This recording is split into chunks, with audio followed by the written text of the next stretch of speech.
Hey, you know what I hate? Ranking videos. Yeah, I love hearing some random person's opinion on the internet as they desperately try to be funny. It's my favorite. So anyways, here's my top 10 favorite video games.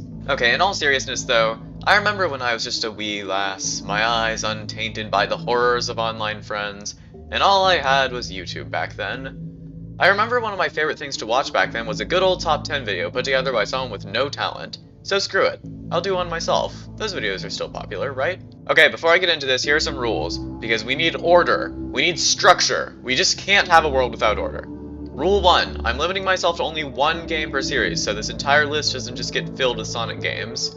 Rule 2. I don't care what anyone says. This is my opinion, and I'm going to talk about games that I like, not games that the internet's fucked point of view considers good. Finally, Rule 3. Games will be judged based on 3 factors. These factors are, fuck you, fuck me, and fuck everyone. Let's get started, shall we? Alright, so we're gonna give this list a pretty strong start. The first game is my favorite horror game, Spooky's Jump Scare Mansion. Even though this game has the word jump scare in the title, it doesn't actually use jump scare horror that much. Any times it's used, it's in a joking manner, more to make fun of the cheap concepts than to actually use it to scare you. For those of you who don't know, the premise of the game is pretty simple. You go into a creepy mansion, lulled in by its mysteries, and then you're met with a cute ghost girl, Spooky, who challenges you to make it to 1,000 rooms as you traverse the manor's confusing halls. The game itself is actually pretty random. Most of the rooms in the game aren't too important, however, that doesn't mean that the game isn't without structure. The first floor is just meant to get you into the pacing of the game. Go through 50 rooms until you get to an elevator, then go down to the next floor. The base game is split into 13 floors, with a different specimen being introduced in each one. Each specimen has its own mechanic that makes it a little bit hard to avoid them. Some make the floor sticky, some can go through walls, some are literally my least favorite mechanic in any video game, and some will kill you no matter what you do, and even though it's unfair, you love them anyways because they're badass. While most rooms are unimportant, every once in a while you'll stumble upon a room that actually gives you more information. And I don't just mean every once in a while in your first playthrough. Pretty much every time I play this game, I learn something that I previously didn't know about it. Like, did you know there's a crying sperm in Specimen 5's introduction room? This is how I feel on a daily basis. The game does change up a bit near the end though, with the last couple of floors having an actual structure to them instead of just being randomized rooms. I think it shows the game taking a darker turn. It goes from just being a joke horror game with a lot of references to other scary media to a genuinely dark and interesting story. I won't spoil too much of it, but just go play it. Man, I remember how excited I was when the first Splatoon game came out. I was like, eh. I've never really been a big fan of sporty games that much, and though Splatoon is definitely different, it does still kinda follow the sport-based game formula. As a kid, I still liked it, but there were definitely other things at the time I was more excited about. Splatoon 2 came out a few years ago, and while I was definitely more interested in it, it just felt like more of the same to me. Just visually more pleasing because it was on the Switch. That all changed though when the Octo expansion came out. Not only was the story much darker and much harder, but it had such a cool atmosphere, and I'll tell you right now, in my opinion, atmosphere is one of, if not the most important thing for a good game to have. Not to mention the main character is super hot. Oh, shit! While I'd love to go more into detail of the strengths of Octo Expansion, this part of the video isn't about the Octo Expansion, nor is it about Splatoon 2 as a whole. This part of the video is actually dedicated to LEGO Batman for the Xbox 360. Let's go, bitches! Nah, I'm just kidding, it's Splatoon 3. Splatoon 3 definitely has my favorite atmosphere out of any of the Splatoon games. While the Octo expansion had this darker and more isolated feeling, Splatoon 3 gives the player a more hopeful but still dreadful feeling. The story is extremely dark too, possibly even more than that of the Octo expansion. While the extinction of humanity has always been a big thing at play, the information we've gotten on it has always been much more tongue-in-cheek. This game just rips the band-aid off completely though. In addition to the sunken scrolls that gives us bits and pieces to the lore that we have to stitch together ourselves, Splatoon 3 adds the alternate logs. You get more data on the alternate logs every time you beat a level, and they just go full in on the story, no stitching required.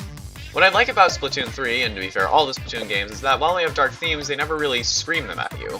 Unlike Kirby games, where the darkness is apparent if you just play the games, which clearly 90% of the people who criticize the games for being too easy haven't, or Zelda, where you're constantly encountering deformed and horrific creatures that make you question the demonology of the universe you're in, Splatoon is much quieter about its darker themes. They're still there, but you have to look for them. If you play through a Splatoon game normally, you'll go in and come out having had fun, but the story won't have had any real impact on you. If you go down the rabbit hole, though, and you look for the darkness, you'll find it's been waiting for you. As for the more sporty aspects of the game, this is the first time I've really engaged with it outside of the story mode. I'm actually on an esports team for Splatoon 3 with my high school. We're not very good at it. Next. It's Kirby time. Kirby Planet Robobot is an experience. It's, in a way, the final installment in what I call the Return to Dreamland trilogy. I know that Forgotten Land is a really good game and all, and don't get me wrong, I absolutely love Forgotten Land. But in terms of story and some of the more technical aspects of the game, I prefer Planet Robobot. While this game does follow the formula that was set up by the previous two games, it does so well, while also adding on its own unique aspects. First of all, the Robobot itself. Each of the games in the Return to Dreamland trilogy and beyond do something to Kirby's abilities to make them more interesting. Return to Dreamland had super abilities, and while super abilities are fun, there's really not that much to them. As Failvote puts it, you press a button and the fun thing happens. There's really not much point in even having them after you first introduce them, because they become significantly less fun once you actually know how they work. Triple Deluxe had the Hypernova Fruit, which would enhance Kirby's base suction ability. While this was a bit more fun and inventive than just super abilities and had interesting enough mechanics to be used more than once without getting stale, there really wasn't that much to it, unfortunately. Then you get the Robobots. This is the coolest variation of the super abilities, objectively. Instead of just pressing one button, each ability works with the Robobot to get a power-up in a sense, while also working with the slower form of gameplay that the Robobot has. There are also some abilities that change it up entirely, like the Wheel ability that lets you commit vehicular manslaughter, the Hover ability, which turns the game into Touhou for a bit, and the Mic ability, which turns you into my next-door neighbors. In addition to the Robobot, we have the boss fights. One common issue with most Kirby games that I've noticed is that a lot of the bosses before the end of the game or the post-game are pretty forgettable. Like, you have some bangers of mid-game bosses, like Clawreline or Krakow, but then you have bosses like Fatty Puffer. Yeah, I know all the time whenever I'm talking to people about Return to Dreamland, one thing we always bring up is how much we love Fatty Puffer. No one is gonna remember this fuckwad, this bitch, this fucking loser. Look at him. Hey, why don't you get on a treadmill, you fucking asshole? What have you been doing? Spending every day at fucking Fish McDonald's? Fat ass. How about you go swim around in a whirlpool, you fat fucking bitch? Man, fuck you. If I see you in my neighborhood, I'll cook you for dinner. I'll call my lesbian wife and kids over, and we'll feast on your fucking corpse. Go home. Get out of my sight. Fuck you. Fuck you. Don't even get me started on Mr. Duder. Planet Robobot really doesn't have this problem, though. Any boss is either an actual character with a personality, a reoccurring character, or a returning threat. Light Meta S and TNH Nebula also made a remix of the final boss theme of this game, and it's genuinely the best thing I've ever heard in my entire life. It's linked in the description, so give it a listen. What are you still doing here? Go! Give it a listen. Go watch the video and come back in 15 minutes when you're done. Alright, the next game on this list is a Five Nights at Freddy's game, but instead of just outright telling you, I want you to try and guess what my favorite game in the series is based on what you know about me. Just look at this list and try to guess which one is my favorite. Alright, have you done it? My favorite game in the series is Five Nights at Freddy's World! Okay, hear me out, right? I love the original 4 FNaF games. They're just mwah. But ever since Sister Location, I found myself caring about the series less and less with every installment. I mean, I liked the books for a bit, before the books, you know, ruined everything. What I noticed myself liking about the original 4 games, though, was less the main gameplay of being trapped in a room with killer animatronics, and more so the surreal arcade horror that they had. There was something about the death minigames in FNaF 2 and the soul minigames in FNaF 3 that I absolutely adored the atmosphere of. Unlike the main gameplay, that was more in-your-face horror. And I mean that quite literally with the FNaF 2 jump scares. The minigames are still scary, but it was more of a slow burn. Now, imagine you take those minigames and you turn them into a full game. You get FNaF World. A lot of people don't like FNaF World, mostly because it's not like the other games. Instead of it just being a really scary point-and-click horror game, it's a cute and friendly RPG. Kill it! Kill it now! Honestly, though, I really enjoy this game. Each character has somewhat unique moveset, and almost all the animatronics between FNaF 1 through 4 are playable.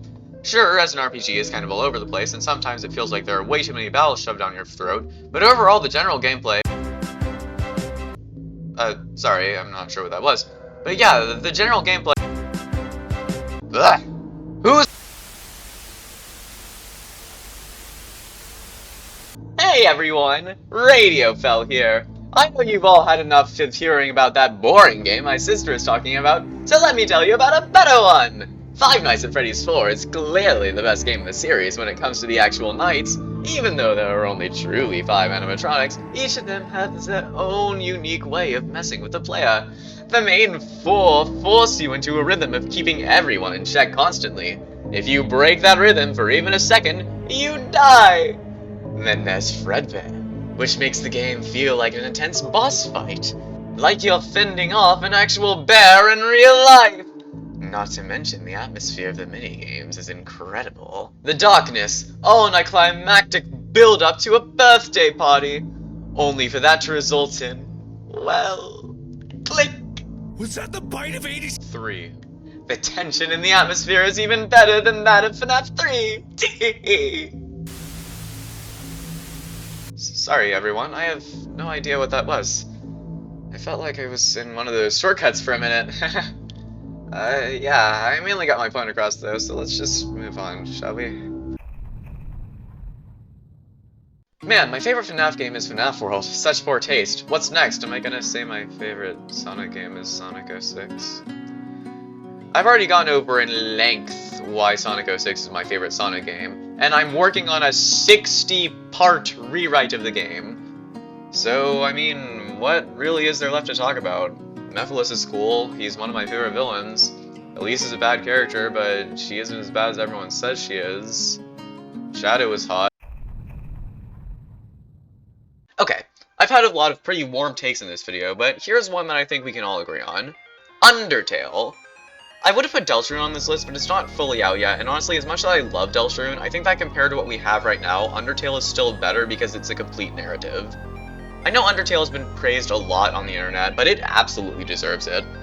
In terms of art direction, Undertale isn't anything too special. When I went through it about a year ago, I thought it was something that I would be able to make on my own because of how simplistic it is.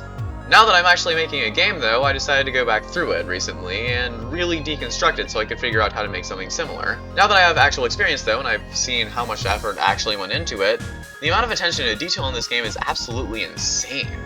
Even the smallest things that the player would never notice are added in to make the best experience. For example, later in the game it's revealed that Dr. Alphys watches the players on the several cameras across the underground. Did you know that if you check the game in random places, you can actually find the cameras that she watches you on? How about this? The really annoying puzzle in stone that's shaped like Papyrus's face can actually be skipped entirely if you interact with a tree nearby Papyrus. How about this? In Mettaton's quiz show at the beginning of Hotland, you can see all of the answers from Alphys, who uses her hands to convey what letters to press. The list goes on. What conveys the amount of attention to detail so much, though, is this name. Toriel has her name because she's the character that guides you through the tutorial, and it's clearly a jab at the overly hand-holdy tutorials in video games. Asgore Dreamer's name can be rearranged to spell Sage or Murderer, which is meant to fit his character. Asriel Dreamer can be rearranged to spell Serial Murderer. All of that is well and good, until you realize that the name Asriel is actually a mix of Toriel and Asgore's names, actually giving his name a double meaning, both showing his ruthlessness and his father's inability to name well. So if that doesn't show Toby's amazing attention to detail, I don't know what does. Also yes, I called him by his first name because Toby and I are friends in real life, totally. Don't fact check that, please. The Legend of Zelda is arguably the highest quality series of games out there. 4 of their games were given a 10 out of 10 by IGN. You know, the most trustworthy game critics in the world. So of course, one of the games has to be on this list. The answer should be obvious. It's the game that came out this year, arguably the highest quality game ever made.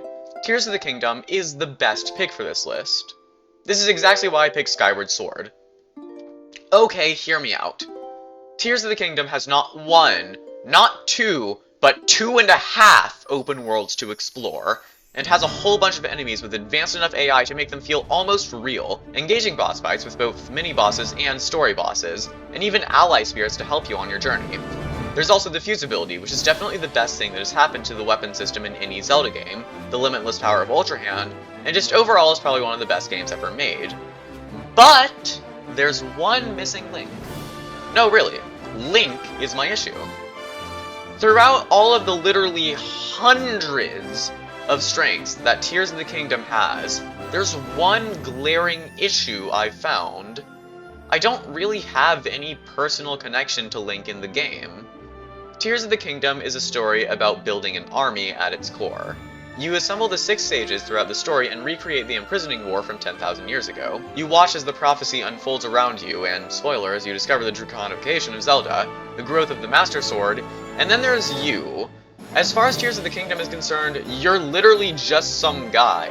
Sure, Link is a super powerful and is this amazing warrior, but outside of that, he's really not that important in Tears of the Kingdom. There was literally only one character in the game that made me feel like my presence actually mattered, and that character was fucking Master Koga. Then we have Skyward Sword.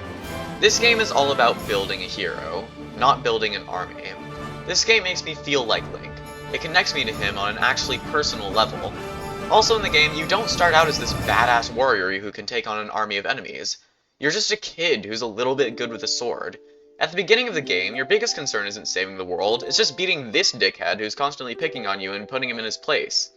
As you progress through the story more, you and Link together become stronger, gaining a better defense and offense. Not only that, but this is probably the best origin story for a series ever created. Mainly because the Link you play as is totally different from every other Link in the series, and the fact that he, at his core, isn't special at all. Sure, he was chosen by Hylia to work with her, but outside of that, he's just a human, a regular kid. He isn't bound by fate to fight the Demon King, and in actuality, if he wanted to, he could choose not to at any point. Despite this, even though it's hard, you press on, because you and Link together are passionate, and the two of you act as one being, and admittedly, the motion controls really help with making you feel like you are Link. Come on, the motion controls aren't that bad, especially on the Switch version. In all, Skyward Sword feels like a much more personal journey than Tears of the Kingdom to me, and that's why Skyward Sword is my favorite Zelda game. Alright, top 3. Imagine, you wake up, you find you've been robbed blind. You look around yourself a little more and realize quickly you're stuck on an alien planet. In horror, you explore this hostile area, and soon you find out that all of time is at stake, as you rush against a god to gain control over the eternal clock that governs our lives, and protect history itself from being destroyed. All the while, you traverse through worlds full of gluttony, greed, lust, wrath, and pride. Well, you'd be thinking of A Hat in Time. I love this game. A Hat in Time is one of the most enjoyable experiences I've ever had with any game, and I find myself replaying it all the time. One of the things I like about this game is its consistency, or more particularly, the fact that it's super inconsistent and it knows it. While inconsistency in games is usually a bad thing, this game plays with it in such a way that makes it more charming than obstructive. One area, you can be fighting a bunch of Europeans, one of my favorite activities. The next, you can be making movies. Then you can be sent down an elevator shaft into a stealth spy section that is atmospherically way too cool for what it actually is. You can be chilling at the ocean, at the bottom of the ocean while being horrified of whales, and you can even sell your soul to the devil. And then go into a mansion and be chased around by the devil's ex-wife while praying to gods you didn't even know existed that she won't find you. Overall, the best part of A Hat in Time, though, is the mods. The mods take a really good game and make it a fucking amazing game. The developers want you to mod the game too. There's even a place in the main hub area you can go to where you can access an easy-to-comprehend interface that has them all. There's also 50-player online multiplayer where you can interact with a bunch of other people on different servers.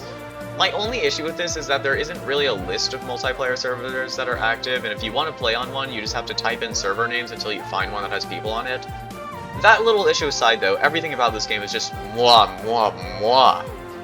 It also has an amazing atmosphere, especially in Purple Time Rifts. I could honestly go on and on about all the strengths this game has, but there is still more to get to, so I'll just cut it here. My second favorite game is one that is absolutely deserved. Hollow Knight is my absolute favorite indie game. For those of you who don't know, Hollow Knight is a 2D Metroidvania about bugs and feudalism. What I like about Hollow Knight is how quiet it is. While there's a gripping and complex story going on in the background of all this, it's played out quietly. The atmosphere is the best I've ever seen as well. Each area feels so alive and brimming with different creatures. Each area has its own unique enemy types as well that you have to learn to adapt and confront. There are almost 50 boss fights in the game, and each of them are really cool and different from each other. The game also made the YouTuber Lism popular when he used to make comedic videos regarding it, but has since deleted all of that content and burned down several orphanages. In spite of this, he's a cool guy and we get coffee together every Thursday. The build-up in this game is amazing too. Every time you enter the dream world in Hollow Knight, you can see a sun in the background, shining over everything around you. When you get to the end of the game, you challenge the sun itself. This was by far one of the most impactful boss introductions for me. It was always there in the background. I had barely even noticed it, but it noticed me the entire time. Now it was time to take it down. There's also a bunch of other stuff to do outside the main game. Like, you can dance with a twink, give a beetle a superiority complex, and then strip it away from him, and indulge in capitalism. There's so much to this game, it's honestly incredible they managed to fit all in one experience. And all for just $15. If you haven't played it already, you should. This game is the one on this list that I most highly recommend to my viewers. So, why is it only number 2? Well... let me tell you a story. A little 7-year-old boots up her Nintendo Wii for the first time. She's tried video games before, but was never any good at them. She puts in the game, and after a little bit of trouble with the motion sensors of the Wii remote, she gets it working. She can barely read, but she's able to understand the meaning of the game in spite of that. She's then greeted with a story. A story of love, a story of light and dark, chaos and order, hope and despair, creation and destruction, and all balances in between. As she plays through the game, she explores the strange, ever-changing land of Flipside, and as she perseveres through the world, she slowly learns how to actually play. Don't get me wrong, she still dies a lot, but she makes it through despite every pushback. She traverses through the desert and meets the interesting group of villains that stand in her way. Something about the way they act leaves a mark on her. As she goes on more and more, with every annoyance, with every arrogant mistake she makes, with every boss she triumphs over, she becomes more and more connected to the game. After about a month, she finally makes it to the end. She reunites 2 lovers and destroys the Chaos Heart. Then she began to think about the game after beating it. Somebody made this. Somebody wrote, drew, and animated every character on screen. Someone coded every movement that could be made. Someone orchestrated every sound that can be heard. And that was beautiful to her. This stupid, arrogant child wanted more than anything to make something like this. Something that was all her own. Super Paper Mario was the game that inspired me to become a writer. It's the game that shaped who I am today. I don't know who I would be without it. Right now I'm just a dickhead that makes video essays, but I'm trying to be something more. It'll take a while, but eventually I'll complete my game, and I promise that you'll all be able to play it. Until then, enjoy this Sonic fanfiction. I'll see you all next time. Bye-bye!